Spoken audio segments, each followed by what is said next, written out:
Alhamdulillah, Alhamdulillahilladzi arsala rasulahu bil huda wa dinil haq liyudhhirahu 'ala dini kullihi walau karihal musyrikun.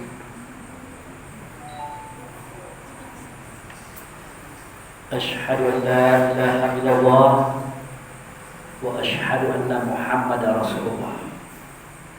Allahumma sholli ala Muhammad wa ala ali Muhammad. Amma ba'du. Assalamualaikum warahmatullahi wabarakatuh. Waalaikumsalam warahmatullahi wabarakatuh. Ayahanda yang mulia, Bapak Pemilihan Tunggal Jamiah Islamiyah, orang tua kita bersama yang sama-sama kita cintai dan yang dimuliakan Bapak Ketua daripada pengajian kita, berikut perangkatnya yang dimuliakan Bapak Ketua Biro Dakwah beserta perangkatnya, yang dimuliakan bapak-bapak, ibu-ibu, kaum remaja, berikut perbana yang sama-sama kita dengar tadi, yang dimuliakan semua kita yang tidak dapat disebutkan pangkat nama dan gelarnya, kita sebut saja kaum muslimin dan muslimat, wabil khusus kaum Jamiah Islamiyah. Assalamualaikum warahmatullahi wabarakatuh. Waalaikumsalam warahmatullahi wabarakatuh. Jadi saudara kita yang mukadimah tadi grogi, Pak Abu Fikri lebih grogi lagi. Sampai yang dahulu dikemudiankan, yang kemudian didahulukan, balik-balik. Tapi tidak apa-apa kata Pak Ubay tadi, maju baik deh. Bapak-bapak, ibu-ibu yang saya hormati, seperti yang dikatakan oleh saudara kita mukadimah, beliau pernah melihat video saya. Kalau menurut beliau video itu sangat bagus. Pak Abu Fikri menyampaikan itu dengan lugas dan terbuka serta terang-terangan. Itu adalah sebuah karakter, sebuah sikap saya untuk menyatakan kebenaran daripada ajaran ayahanda kita. Tapi itu sayang, Bapak Ibu saya hormati, mungkin belum memenuhi target yang kita harapkan. Allah dan Rasul tahu itu, sehingga saya digiring oleh Allah dan Rasul ke kota kita yang tercinta Palembang ini untuk mendatangi sumber mata air. Kalau sumber mata air ini kan lebih jernih ketimbang air yang ada di hulu. Setelah saya lihat sumber mata air itu, Masya Allah, ternyata apa yang saya pikirkan itu ya tidak begitu. Apa yang saya ketahui selama ini tidak apa-apanya dibanding dengan yang saya baru tahu. Makanya sekian banyak pertanyaan tadi yang menjadikan saya membisu. Katakanlah mungkin tidak bisa saya jawab, karena jawabannya hampir tidak ada. Bukan tidak ada jawabannya, hampir tidak ada, karena yang membawakan itu saya. Namun Buya Ubay tadi kasih semangat, naik baik deh, ngomong baik. Nanti Allah dan Rasul menunjukkan apa-apa baik yang jadi pertanyaan beliau tadi. Akan begitu. Jadi Bapak Ibu yang saya hormati, Mungkin kedepannya, khususnya saya, juga kakak saya, kakak kita juga, Buya Ubay, akan mencoba membuka lembaran baru daripada perjuangan Jamiatul Islamiyah ini. Kenapa sedemikian? Kalau saya hanya berbicara sebatas itu, mungkin sebagian kita sudah mengerti maksudnya. Nah, bagi kita yang belum mengerti maksud kata-kata saya itu, kalau kata buku duanya begini, bahasa kasarnya memang harus ada yang diulang,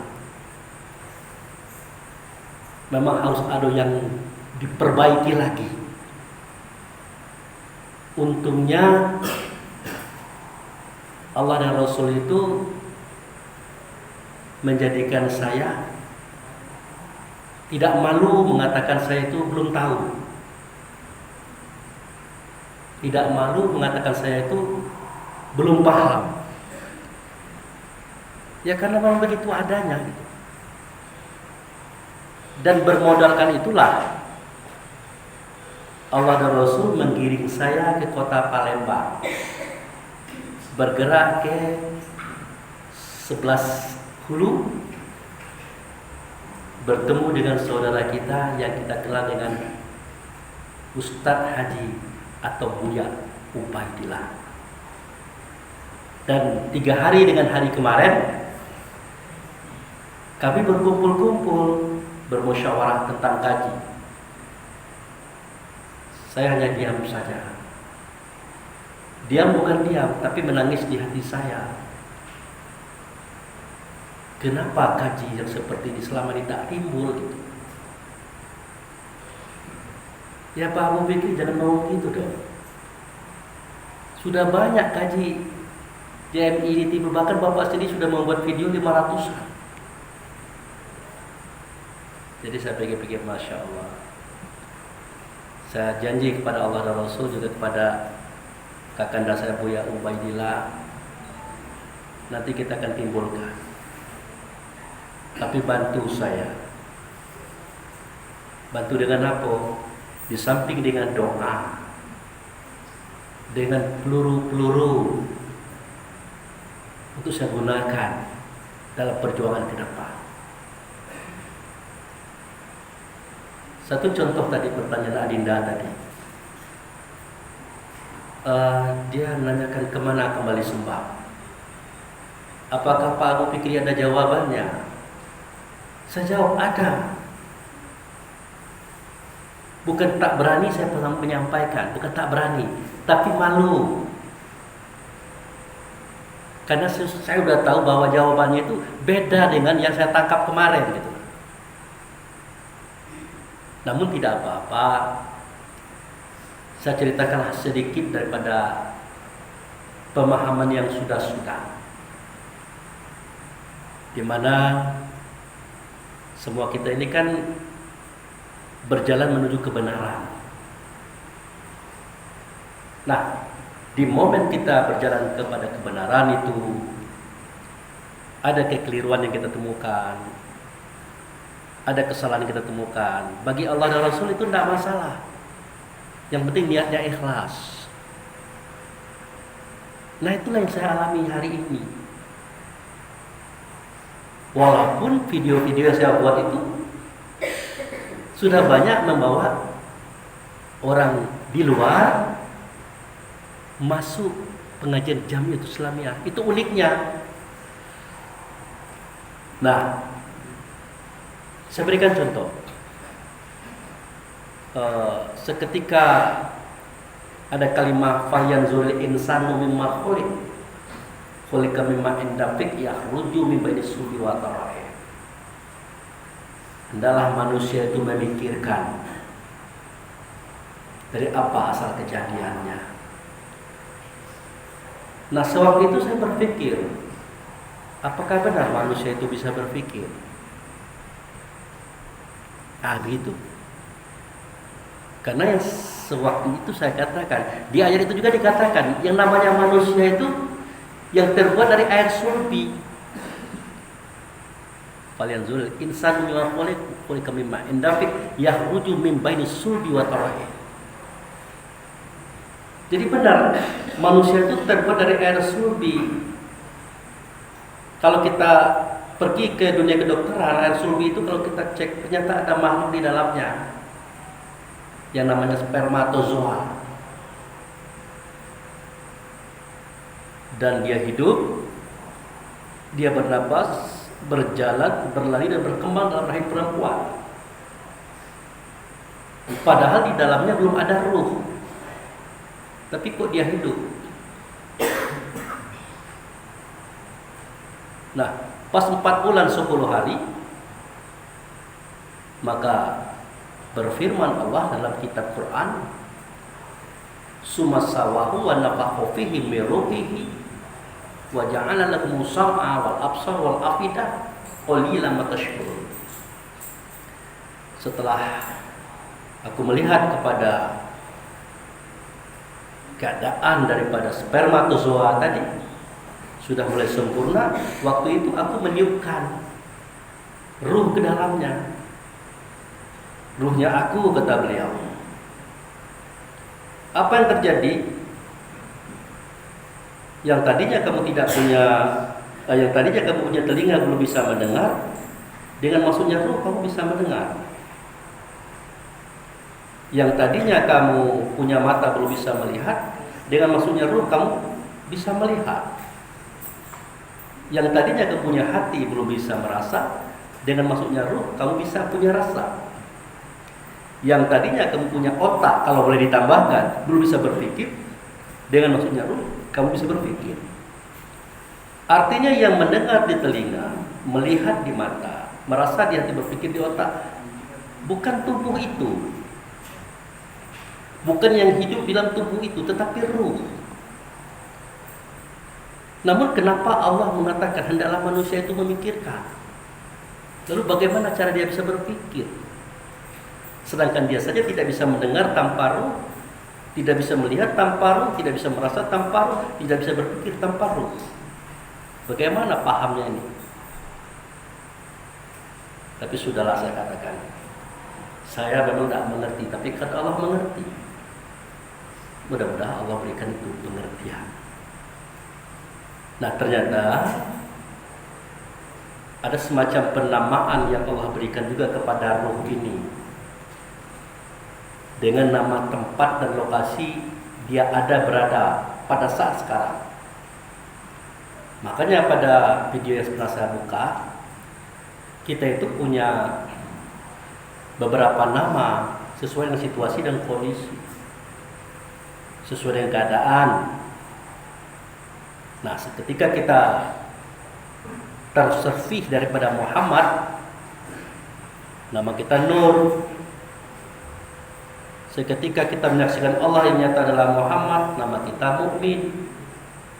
Seketika kita ditiupkan, nama kita Ruh. Seketika kita terpari, nama kita Insan. Kalau Insan itu bukan nama kita tadinya, tapi nama yang terbuat daripada air tadi. Seketika kita menempuh masalah, nama kita akal. Seketika kita mencari solusi, namanya fikir. Seketika kita menimbang, namanya hayal. Seketika kita memutuskan, namanya paham. Seketika kita mengeksekusi, nama kita ilmu atau alim. Jelas ada perbedaannya. Maka saya tidak ragu-ragu, ya sudahlah, anggap sajalah ini Allah memancing pola pikir saya, paham dan pendapat saya, mengajak ruh inilah yang memikirkan apa yang terjadi sebenarnya, terutama dalam masalah ada aduikan sukal tibaina jambaina. Rupanya yang terbuat daripada spermatozoa tadi, kalau ruhnya tidak aktif, dia tertidur. Kalau rohnya aktif, dia bangkit kembali, mulai dia beraksi, beraction. Ternyata ada hubungannya antara yang hidup dalam tubuh Seketika roh belum ditiup dengan roh itu sendiri, ada hubungannya. Nah, kira-kira batas itu yang mungkin saya tangkap daripada informasi kepada Rasul. Nah, kembali kepada masalah sholat. Nah, ini sebuah jeritan hati saya yang terjadi sewaktu baru sampai di Palembang. Dan ini mungkin bahasa saya agak sedikit rapi, biar sebagian daripada saudara kita tidak terganggu dengan bahasa ini. Bu ya, dapat apa saya bercerita? Saya diingatkan dengan suatu pemahaman. Jangan diangkat takbir sebelum kiblat itu nyata bagi kamu. Nah, jadi berwudu sudah, berpakaian sudah, tegak di sejadah, sholat siap dilaksanakan. Nah, mulailah saya mengerahkan energi ingatan, energi perasaan, memunculkan kesadaran, menatap hubungan saya kepada Allah yang nyata dia adalah Rasul. Nah, ternyata Rasul ini saya artikan waktu itu adalah kiblat, tampak nyata, terang dianya. Makanya dalam nasihat pelajaran itu jangan diangkat takbir sebelum terang dianya. 20 tahun saya mengaji, itu yang saya pahami.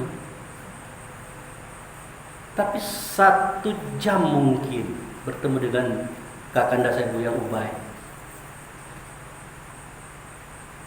menangis hati saya.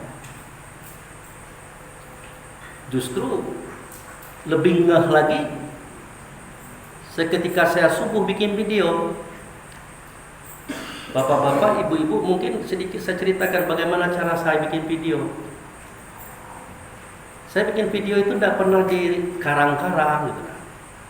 Tidak pernah, kira-kira apa ya judulnya, mana ya ayat-ayatnya, tidak begitu. Kapan dia teringat langsung saya buat. Kapan saya buat? Tengah malam. Saya kalau udah jam 2 malam tidak bisa tidur lagi. Ada yang memerintahkan saya untuk bangun. Bangun, mandi, rapi-rapi, ambil kitab Quran, ambil HP, pasang, langsung ngomong. Begitu. Nah, di antara omongan saya itu tadi, jangan diangkat takbir sebelumnya tak kiblat di hadapanmu. Nah, kiblatan itu adalah bahasa Arabnya gitu. Kalau bahasa kita hadapan. Berarti ada yang kita tengok itu. Ada yang nyato gitu. Nah, jangan diangkat takbir dulu sebelum barang itu nampak. Itulah yang saya buat waktu subuhnya itu, waktu di balai di mana deh? 11 Ulu. Saya hendak menjelaskan siapa yang menyembah. Di baris kedua itu saya lihat siapa yang disembah. Zat Allah Subhanahu wa ta'ala. Kaget saya jadinya. Tak jadi saya bikin video. Kebetulan Pak Yoyo lagi terbaring kalau Buya karena kecapean dia tidur. Ada Pak Yoyo? Ada. Mana Pak Yoyo? Itu. Jadi ceritanya ini tidak bohong-bohong. Saya pernah bohong tapi tidak bisa-bisa. Ini gawat ini video ini, saya pikir. Nantilah bikin video, saya matikan video. Pak Yoyo bangun dulu Pak Yoyo. Kenapa Pak Abu Fikri? Saya tersentak pada kalimat ini. Kalimat yang mana ini? Kalimat yang kedua ini. Yang disembah itu adalah zat Allah Subhanahu wa ta'ala. Kalau sudah zat itu berarti rasa. Rasa ini, kalau kita berbicara gula, Ibu pernah dengar gula? Pernah ya? Apa rasanya? Manis. Bisa Ibu merasakan itu kalau tidak dicicip dulu? Tidak, berarti dicicip dulu baru terasa kan? Bayangkan kalau saya menunggu rasa itu, saya tunggu rasa itu muncul. Tidak sholat saya sampai malam besok. Karena perintah itu jangan diangkat takbir sebelum nampak. Lah kalau zat jak mana nak nengoknya? Kalau selama itu ada yang saya tengok, mungkin gelas ya, atau mungkin piring yang saya lihat waktu itu. Nah disinilah, maaf, bukan kekeliruan orang, kayak kekeliruan saya di dalam memahami.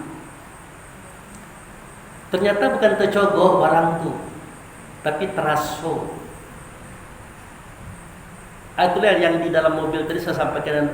Kakanda saya Buya Ubaidillah, ternyata kita tuh dididik itu bersuara, berkata, berbuat di dalam rasa diri kita. Tidak fisik, non fisik. Lu kenapa selama ini ada fisik di situ? Ini yang mengusirkan kepala saya ini, bukan saya sendiri. Semua teman, kawan-kawan, sahabat, kawan kerabat, semuanya begitu. Yang lebih mengerikan lagi, kita sudah mengaji tentang diri, ngajinya tinggi-tinggi sampai ke arah situ.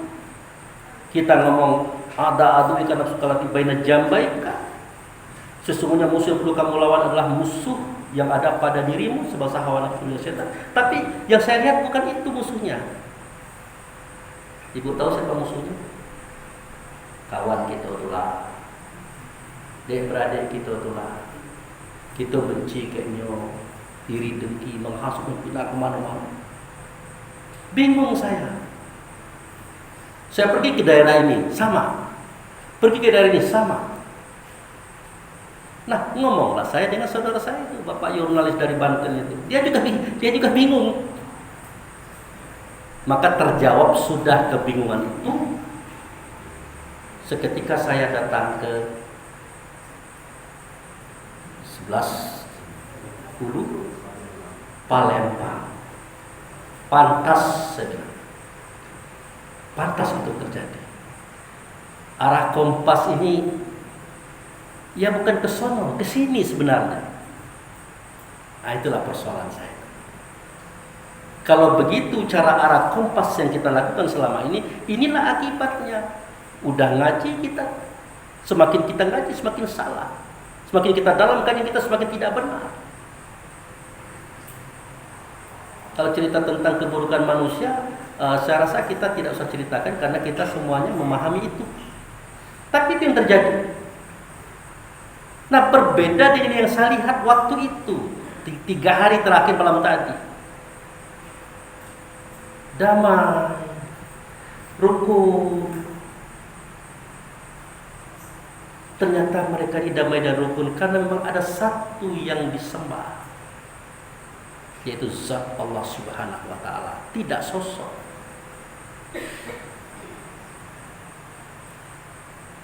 Saya praktekkan bagaimana caranya menyembah zat Allah Subhanahu wa ta'ala. Ternyata zat itu adalah rasa. Bagaimana rasa saya menyatu dengan rasanya Rasul. Rasul itu dengan Allah. Di situ baru bertemu kedamaian. Baru saya berat meninggalkan Palembang ini, Bapak Ibu saya hormati. Tapi saya sadar bahwa kehidupan saya ini ada sebuah skenario yang sedang berjalan yang harus saya lakukan. Mungkin kata orang, Pak Abu Fikri kok bukan mukadimah ini, yang curhatan dia. Lah itu penting bagi saya, biar saya agak aman dikit begitu tadi itu. Kalau kan ada satu misi yang harus saya jalankan daripada Allah dan Rasul. Saya tidak mau pindah dari Palembang ini. Kalau tinggal di Palembang baik gitu dah Bu ya.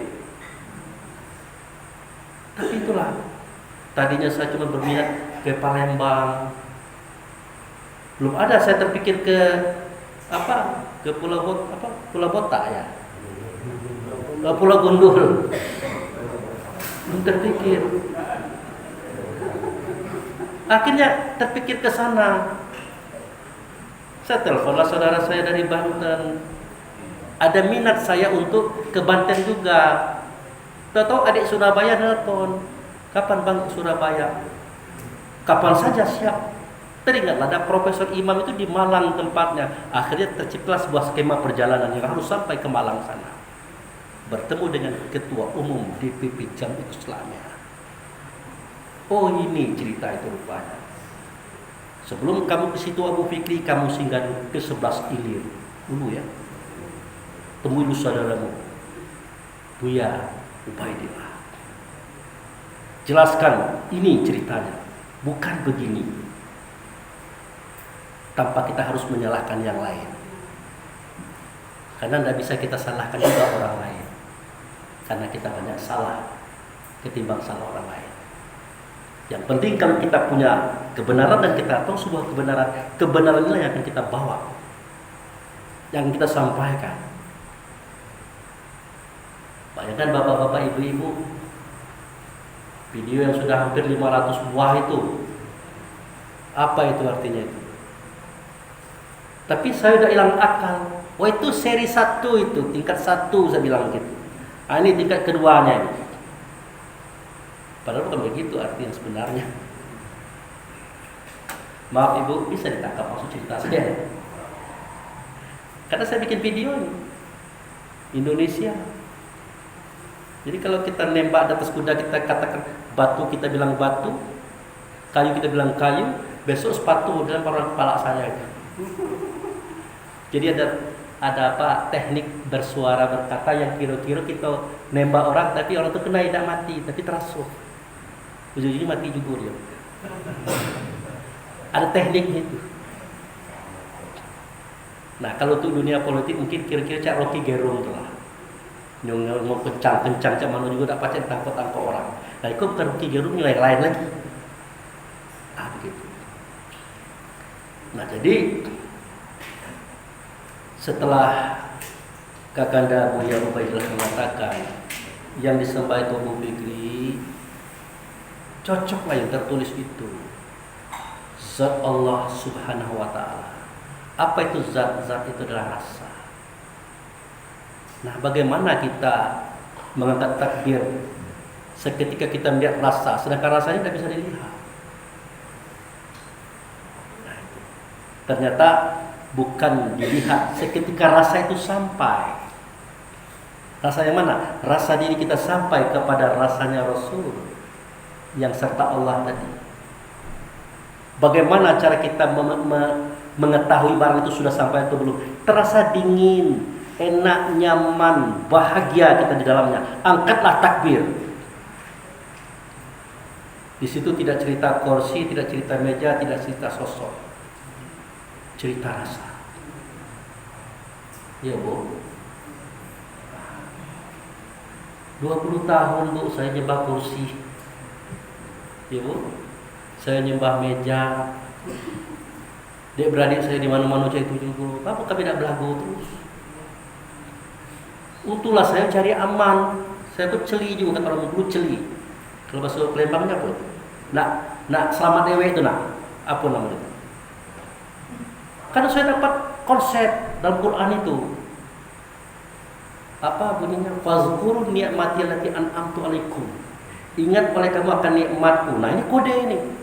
Tapi bukan kode nomor. Ingat oleh kamu akan nikmatku. Oh, rupanya ingat plus rasa sama dengan kesadaran. Makanya seketika saya sholat, yang saya utamakan adalah kesadaran saya bersuara, berkata, bersikap dalam bentuk berdiri seperti alif, ruku seperti ha, sujud seperti mim, duduk seperti dal. Itu harus saya sadari itu. Dan saya tidak boleh keluar dari situ. Nah, mungkin itulah sebabnya kenapa saya bisa melihat situasi itu. Lah, seandainya saya sama dengan yang lain melihat kursi, melihat meja di dalamnya, mungkin sama saja, ribut juga saya. Dan mungkin ini juga sebabnya kenapa saya bisa diajak kepada kebenaran orang tua kita yang diwakilkan beliau kepada Kakanda Buya Ubaidillah. Nanti bapak-bapak ibu cerita saja bagaimana Abu Fikri. Beliau tidak segan-segan. Abu Fikri itu orangnya bodoh. Tidak segan-segan mengatakan itu. Dan saya mengatakan iya. Maka kepada adik ini siapa nama? Yudi. Selama kamu tahu Ustadz, pernah tidak kamu lihat Ustadz kayak saya ini? Ustadz bodoh, mau nanya, mau mengatakan dia tidak punya kemampuan apa-apa. Kata beliau belum pernah. Nah, mudah-mudahan kedepannya ini apa yang Bapak Ibu ketahui selama ini daripada pelajaran orang tua kita bisa kita sampaikan dalam bentuk seperti itu. Kalau bahasa kasarnya tidak menyembah sosok, karena itu yang bermasalah selama ini. Iya Bu. Selama ini nyembah siapa? Nyembah saya. Kalau nonton video saya. Ya namanya Nabi Muhammad juga tidak cah itu. Orang tua kita bapak pinatu tidak cah itu. Apalagi dek beradik kita yang lain. Ngapa tiba-tiba kita ngajarkan aja itu?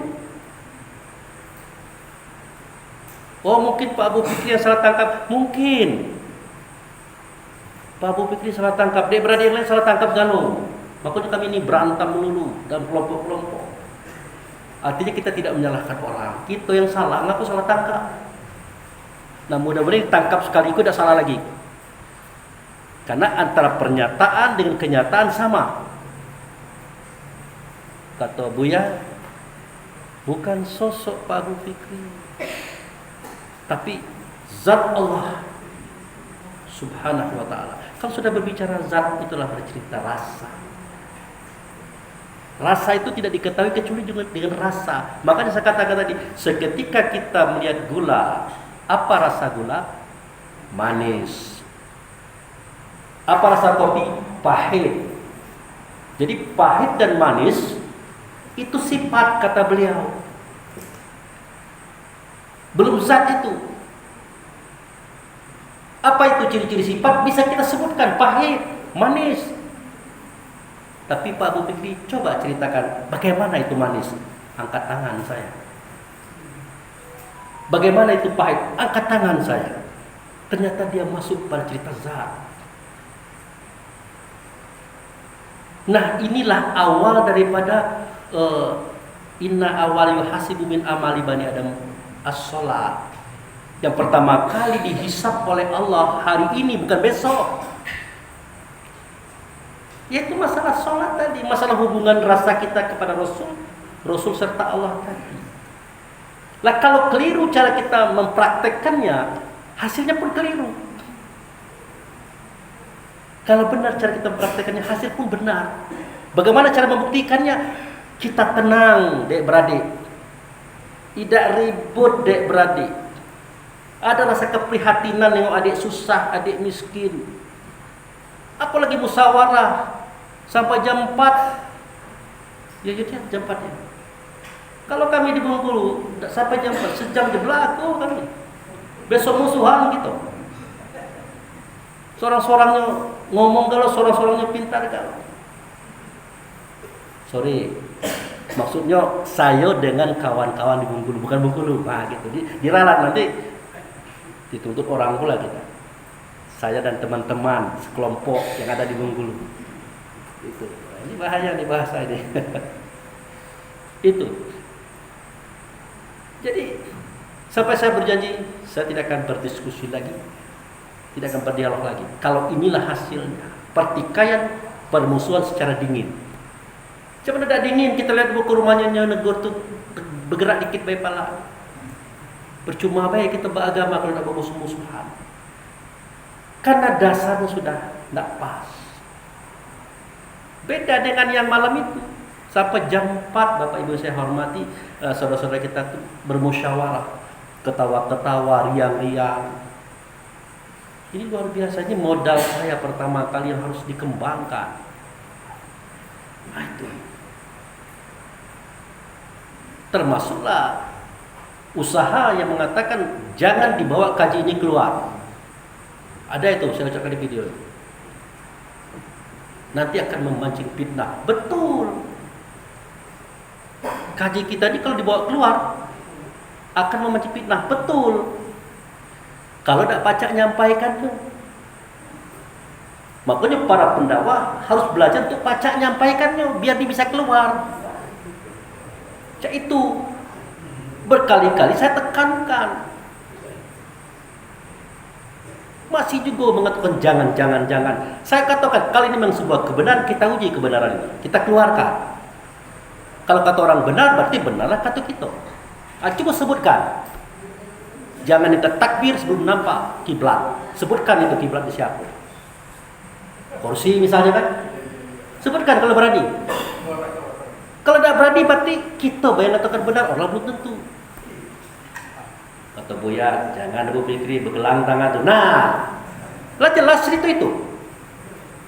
Artinya tak perlu kita menyalahkan orang. Tapi kalau itu kita praktekkan bergelang tangan, berarti bukan salah tapi tidak pas. Nah, jadi Adinda yang jadi mukadimah, jangan kecewa ya.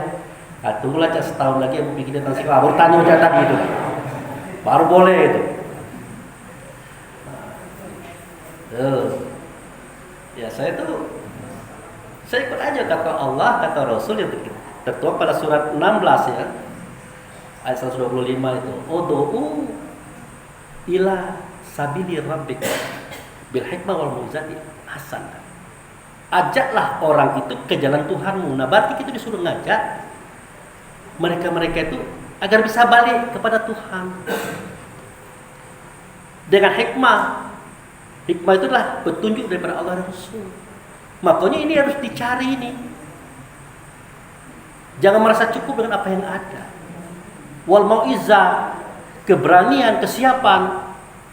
Itulah yang saya lakukan. Saya tidak nengok orang nyalakan saya. Tidak ada yang nyalakan. Sebenarnya ada, tapi tidak. Kenapa dia tahu ini bapak ini ikhlas dia nih. Cobalah saya mencak-mencaknya apa yang kaji itu. Datang orang ke saya, baca itu, bawa pikir cerita tuh. Itu. Tak cari itu, cari ini cerita tu. Tapi karena saya tak mencak-mencak, saya menyampaikan itu ikhlas. Jadi tidak tega kawan nak marahi saya. Dia lihat apa yang saya sampaikan itu serius saya sampaikan, ikhlas saya sampaikan. Akhirnya waduh tadi. Yang betul resiko kita berani menyampaikan itu resikonya itu. Di dalam kita dimusuhi, di luar kita dimusuhi. Tapi kita bingung kok bisa begitu. Kalau sebuah kebenaran tidak mungkin seperti itu mestinya. Itu.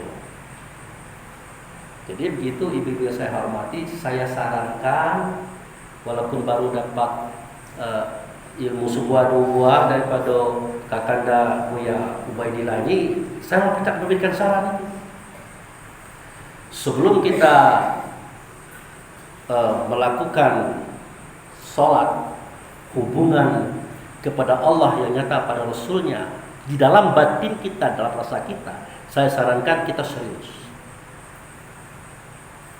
Cak mana seriusnya? Setelah kita berwudu, bersih badan, bersih batin kita, carilah pakaian agak lumayan. Tidak usah bagus-bagusnya, yang penting bersih. Ciptakan suasana yang nyaman, jangan terburu-buru. Tuhan itu tidak perlu dikejar-kejar, barang itu dekat. Kata Pak yang bertanya tadi itu. Kalau kamu orang bertanya kepada Kohai Muhammad tentang apa kata aku dekat, ngaku nak terburu. Ya Bu ya. Buktinya apa? Kalau kita zuhur tidak sempat, nah kerja kelah di asar kelah. Kalau panjangnya 8 rakaat bikin singkat. Dua-dua sudah baca juga kelak bisa dikejar ke tempat lain. Yang penting jangan Tuhan tidak ditemui dalam rasa diri kita. Itu yang paling penting. Karena Allah dan Rasul itu tidak beruang, tidak berwaktu, tidak bertempat, tidak tempat. Kena kemana gitu. Tapi yang penting jangan sampai dilupakan. Melupakan Allah sama dengan melupakan diri gitu. Siapa ngomong kayak itu Pak Abu Fikri? Ya Allah aja ngomong melalui Rasulnya. Barang siapa yang melupakan Allah, maka Allah lupakan dia kepada dirinya sendiri. Nah, makanya kalau kita pelupa itu gara-gara itu sebenarnya itu. Beda dengan pelupa saya. Itu. Wah, nak bela diri itulah Pak Abu Fikri itu. Iya. Banyak keajaiban yang terjadi di Sebas Ulu dengan kedatangan saya Bapak Ibu yang saya hormati. Keajaiban itu tentang kebodohan saya, maksud saya itu. Saya sejak dibedah di operasi perut saya ini. Dulunya saya tidak kayak gini Pak, tidak gendut kayak gini, langsing saya. Sama dengan kakak saya itu ganteng gitu. Tapi apa boleh buat, udah dioperasi 2 kali, gagal dioperasi lagi. Akhirnya saya lupa. Sampai-sampai dalam diskusi dialog nama Buya Ubay itu saya lupa. Tanya sama beliau. Ada waktu itu malam itu. Siapa ya namanya siapa ya? Tapi kata Buya, tunggu dia di atas podium enggak. Enggak ada yang lupa kayak dia tuh. Ionia. Saya sadari itu Bapak Ibu. Termasuk saya ngomong sekarang ini, apa benar saya ngomong? Benar saya ngomong. Tapi yang dia omong itu kata siapa? Kata saya, enggak. Saya ini orangnya pelupa. Kalau ngomong tegas, keras, lancar, seperti tidak diatur lagi. Iya, karena saya bukan yang bikin. Saya hanya mengatakan kata daripada yang punya kata. Nah, tidak berani pula kita mengatakan nanti salah lagi. Nah, itu ibarat main bola itu harus bisa-bisa bawa bola. Jangan sampai kaki kita tendang kawan. Yang penting bolanya masuk. Iya, itu. Jadi Bapak Ibu saya hormati, semua mukadimah yang disampaikan oleh saudara kita tadi, bukan saya tidak mau menjawab. Kalau saya jawab, saya uraikan. Ya ngapain saya jawab dengan sesuatu yang tidak pas? Maka tunggulah setahun lagi. Kata Buya, lamun yang setahun untuk pikir sebulan lagi lah. Oke. Karena ada 2 pengetahuan yang disampaikan oleh Buya sama saya. Langsung saya bikin videonya. Beliau masih di Palembang, saya masih di Bengkulu. Pertama kali beliau katakan, seketika Dajjal muncul, Imam Mahdi pasti datang. Seketika Dajjal muncul, Imam Mahdi pasti datang. Dan kamu lihat orang tidak ada lagi yang mau menerima sedekah. Bayangkan. Apa artinya itu, Bu? Kalau Dajjal datang, Imam Mahdi pasti muncul. Dan itu tidak hanya lagi orang menerima sedekah. Berarti lah kayu kan orang waktu itu. Kata kita. Rupanya setelah saya tanya dengan beliau, Masya Allah, lah diketahui oleh, lah disampaikan oleh Nabi Muhammad, yang namanya Dajjal itu matanya sebelah, nengok tuh kayak zohir itulah, kepentingan tubuh itulah, kepentingan dalam mabai dia tak nengok. Nah waktu itulah Imam Mahdi datang, yang ditunjuki oleh Allah ada di dalam diri, itulah dia, diri kita yang sebelah diri tadi. Mukminlah katakan begitu. Jika kesadaran ini muncul, pengetahuan ini muncul, kamu akan melihat orang tidak ada lagi yang mau menerima sedekah. Betul. Datang pengetahuan ini, datang pelajaran ini, tidak ada lagi orang nak terima sedekah. Saya kira tidak terima duit. Kalau saya bingung juga. Seketika pelajaran ini sampai, orang kayak duit itu kilonya bukan main, Pak. Tahan dia apa ya? Mengambil hak orang, menyogok orang macam-macam, itu dalam rangka mencari uang. Tidak duit dia, dikatakannya duit dia. Duit orang dalam kotak diambilnya juga, dipaksonya, dicari-cari rekayasa supaya duit dapat ke dia. Berarti kapan orang tidak terima sedekah kalau macam ini? Rupanya sedekah itu artinya sadak sidik, kebenaran. Seketika pelajaran ini sampai, Dajjal sampai, Imam Mahdi sampai, pelajaran ini naik, kamu lihat orang tidak banyak yang menerima kebenaran. Yunian. Pada kebenaran tidak terlibat Tuhan. Al-haqqu min rabbik wa takunanna minal mumtarin. Iya Bu ya? Iya. Saya berani ngomongnya baik, tanya dulu kayak dia. Kebenaran itu datang daripada Tuhan, maka kamu jangan ragu kepadanya. Loh, jangan ragu kepadanya. Ini kan kebenaran tadi. Lalu siapa kebenaran ini yang datang daripada Tuhan ini? Siapa dia? Kita tunggu Allah ngomong, kapan kita dengar dia? Tunggu Rasul ngomong, kapan kita dengar dia? Kita tunggu Nabi lah tunggu kubur Madinah. Macam mana cara kita mencarinya? Terbukalah sinyal pada situ surah Al-Baqarah. Wa aminu bima azaltu fikum musaddiqal lima ma'akum wa la takunu awal kafirun bi. Percayalah kamu kepada dia yang sudah kuturunkan ada pada kamu. Itulah kebenaran tadi. Dia tidak pernah ngicu. Dia adalah nikmat, dia adalah rasa, dia adalah diri kita. Yang padanya ada rasa itu. Makanya kata Buya, kalau tidak nyoraso itu Abu Fikri, Kita ke badan kalau butuh makanan, minuman, rasa itu tidak ada, tentu lapar tidak muncul. Tapi karena rasa itu ada, dia mengingatkan, cara dia mengingatkan bukan ngomong, hehehe, makan ya, makan. Tidak begitu, terasa lapar, baik. Nah itu dia mengingatkan itu. Seketika tubuh kita butuh cairan, kalau rasa itu tidak ada, bagaimana mungkin kita ini bisa bergerak, lemes kita. Dia ingatkan kita dengan apa? Munculnya rasa itu dalam bentuk haus. Nah seketika lah banyaknya makan, lah bubur dimakan, sate dimakan, lontong dimakan, barang dan dikeluarkan, rasa sudah ada. Bahkan tu beliau tu biasa di kasur kita mau pikir. Nah, weh tercengang-cengang saya pak. Ngapa tu dia? Memang tidak pernah saya dengar yang model ini. Tidak Chinese yang setimu selama ini. Yang lebih hebat lagi, nanti Abu Fikri, kalau kau nak balik kepada Tuhan, dia perlu mengatakan, sudahlah, siap-siaplah, nak balik. Nah, jangan heran kalau ada orang, Siano panggil ya, Siano panggil dia telepon dulu. Kenapa? Ada yang memberitahu, sebentar lagi nak balik. Cak itu kaji yang disampaikan oleh orang tua kita ini, enggak apa diabaikan. Ngapa tidak diajarkan cak ini gitu lah. Maka belagu manjang itu bayar, hari-hari belagu yang dipikirkan. Mana kedamaian, mana itu Islam pada diri kita. Maka saya pernah memberikan sebuah statement kata orang situ ya. Kalau kata kita apa? Sebuah pernyataan ya. Seketika mungkar nangkir menanya kita di kuburan, ditanya, siapa Tuhan engkau? Siapa Nabi engkau? Apa agama engkau? Apa kitab engkau? Mana kiblat engkau? Siapa saudara engkau? Kalau terjawab, masuk surga.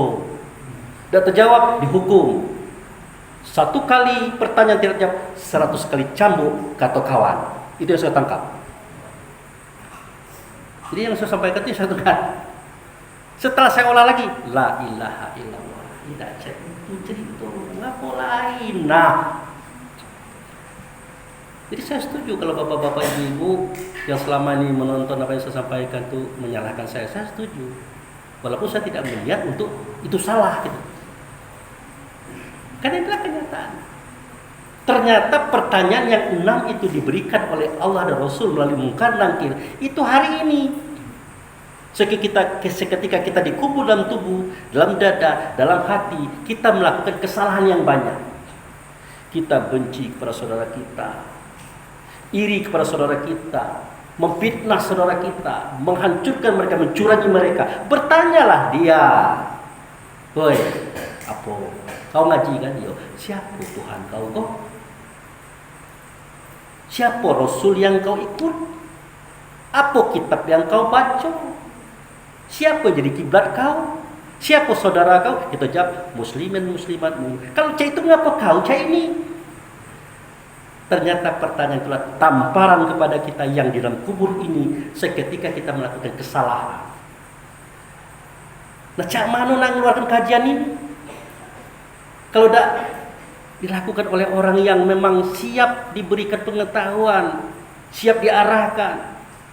Ini kita tidak mentang-mentang ustadz dan yang tidak takut kita takut nampak kurang kita. Saking takut kita nampak kurang kita tidak bertanya ke kawan, padahal kita tidak tahu. Cak tahu pula. Makanya muka di mata tidak berani saya jawab itu. Saya tidak tahu jawabannya. Bukan tidak tahu, belum tahu, nanti tahu. Nah, gitu. Jadi itu pertanyaan untuk kita sekarang ibu. Kalau kita sudah mulai iri dengki ke kawan-kawan, nanti ditanya. Yang menanya bukan pula Allah, bukan Rasul. Di dalam ditanya, "Hoi, kau di mana ceritanya ini?" Wah ngaji, tapi cara cak ini, perangai cak ini. Menyadarkan kita. Itu maksud tadi. Jadi Bapak Ibu saya hormati, pokoknya jangan khawatir. Insya Allah suatu ketika saya akan ke Palembang lagi. Tapi jangan banyak-banyak niat, nanya tadi pingsan saya. Apa kata Buya tuh, Anak bayi dikasih es, makanan dikasih jagung, ayam itu baru lahir, tercekik dia mati. Iya ya. Nah, gitu. Jadi perlu saudara-saudaraku sifat rendah hati, lembut rasa. Enggak apa-apa, kalau enggak tahu bilang enggak tahu, nanti orang kasih tahu. Nah, itu. Enggak ngerti, iya enggak ngerti, nanti orang kasih tahu. Jangan malu mengakui kekurangan. Semestinya kita malu kita tidak punya, kita pura-pura punya. Itu yang harus malu. Ngapa kecul kerja tuh? Nah gitu. Tapi itulah saran saya, kita sudah bertemu dengan orang tua kita, pelajaran daripada beliau, dan itu tidak bisa diterima-terima begitu saja dengan diolah dengan akal pikir kita. Ternyata tidak satupun pelajaran Quran dan Sunnah ini yang bercerita tentang apa yang ada di luar diri, tidak ada. Walaupun tertulis wa min haitsu kharajta fawli wajhaka satrul Islam. Adonnya masjid haramnya ado.